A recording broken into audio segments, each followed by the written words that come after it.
What's going on YouTube? It's me Jade here. Today we are back in our equipment series, and for today's video I'm gonna be talking about on-hit build and the differences between that and then the crit build. So I'm gonna start off with the on-hit build. The most common on-hit build equipment set is of course Sparkforge, Doomsday and Deep Frost Siege. Most of them, their main stat is not that important, but their passive is what makes them on hit. So the Sparkforge provide basic attack that deal 40 to 80 extra magical damage. Every third basic attack unleashes chain lightning that deals 160 to 400 magical damage that increases along your level for your hero. And then same goes to the first 40 to 80. And then for Doomsday, it is like the best equipment you can go for when the enemy is very tanky.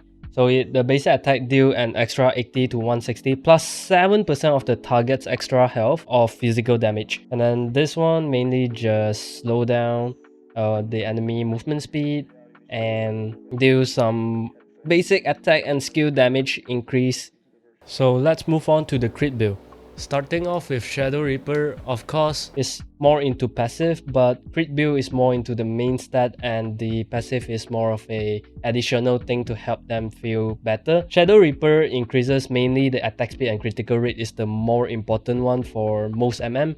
Eternity Blade, the crit rate is definitely good, the physical attack is good for the main stat, but for this specific equipment, the most important thing is it increases 20% of your critical damage, and every 2% critical rate increases critical damage by 1% up to 50%. So if you are buying crit rate builds, this is the most important thing to increase your overall damage because it increases crit damage unlike any other equipment. So this is very special and this is very important for crit build. So Daybreaker Virtual is just a very MM thing. So it increases physical pierce, it double for range hero, so it's a lot. Same goes to the other passive Daybreaker, which increases basic attack damage plus 25. The main problem with Daybreaker is it's quite expensive, so when we are losing and we are someone like Luban number 7, we can go for Starbreaker first, and then in the end Daybreaker will still be better, but Starbreaker is cheaper, so you can go for that to just get past the whole bad situation first and then buy Daybreaker in the end. That's all for the stat and the more important part of this 6 equipment. Now I'm gonna be talking about what differences they got and who is more suitable for which loadout. So I'm gonna start off with the on-hit build. So the on-hit build is great early to mid game compared to the crit build. It have a lower damage ceiling, but the damage is more consistent because all of them are like base damage instead of hoping it crit. It is better on lane when you are 1v1ing, let's say another MM. Now I'm gonna be talking about the disadvantage of on-hit build. So it's weaker in late game team fight. It could lack damage when the enemy is tanky because crit can definitely get a higher damage ceiling compared to on hit, and then when the enemy have a ton of, let's say, Ominous Premonition, even Succubus Cloak, so that will be quite bad because if you look at the on hit build, a lot of them actually are dealing magical damage, so kinda get countered by a bit of Succubus Cloak, not too much, but mainly from Ominous Premonition. So other than that, the on-hit build don't really have explosive damage compared to the crit, so you can't overturn a very bad team fight on your own. So you really need to depend on your teammate initiating perfectly to be able to do some crazy stuff with it. Alright, so move on to the crit build.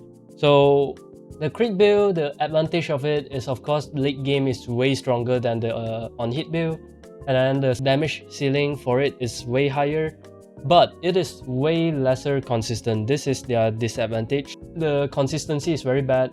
It is more expensive compared to the other on-hit equipment, which in this case it literally links to the next thing, which is weaker early game on lane fight because you get to buy the equipment slower. Although it could be just like 20 seconds slower, but it is still slower, so it could matter a lot of times in higher ranking. Whoever is suitable for whichever loadout. So I noticed a lot of Luban and HoK buying the on-hit build. That is not workable anymore. It used to work, but not anymore. Because holy crap, you guys are trolling me a lot of times. Okay, Luban and HoK, most of the time I see them buying Sparkforge, buying Doomsday. Doomsday is still possible for HoK, but not for Luban, okay? And then, of course, please just don't buy them anymore if you guys are someone like Luban and HoK. Mainly, that is the 2 MM that I've been noticing a lot of people are buying it wrongly. So I'm gonna move on to who is actually suitable for on hit. So on hit, it's actually more of a Tirenjie and Erin thing nowadays.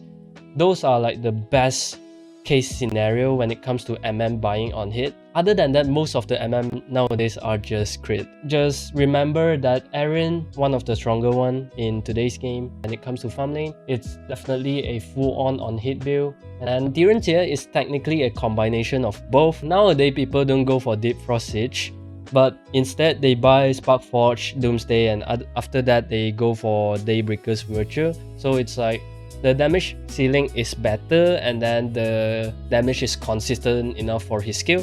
So it works very well for Tirenjie. So other than that, most of the MM still buy crit build. But something that I want to add on to this. So Arlie is a very special one because she will be starting off with Sparkforge Dagger early on.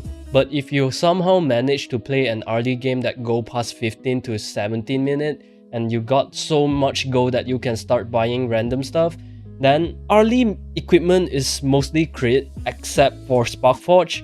In later games, switch Sparkforge into Shadow Reaper, so it helps early to get more consistent crit, and then the damage ceiling is actually higher late game. I'm gonna list out some MM that is quite popular in global right now, what loadout they should be buying. Starting off with Marco. Marco, definitely an on-hit build. Ao Ying, crit build. Arlie, a crit build. Chano, a crit build. Consort Yu, I see a lot of people buying crit or on-hit. Both actually works. It depends on whether or not you want to win the on-lane fight or the late game team fight. For me, I think Consort Yu is more of a late game team fighter.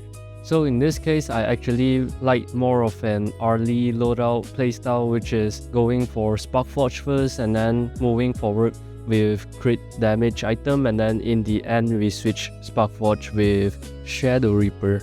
So in the end, I will still put Consort Yu as a crit build. And then Tirenjie is on hit build. Erin is on hit build. Fang is crit build. Flowborn is on hit plus crit. Same goes to Arlie. The equipment is quite similar to Arlie. It's like you change it. So mostly you still go for crit. And then Garo is crit. Ho Yi is crit. Alessio is crit. Huang Zhong is crit. Lady Sun is crit. Luara, it depends. But first thing first, Luara sucks. And then the second thing is, I don't think crit build or on hit build matters at all. We're gonna just bully Luara and put her in the middle.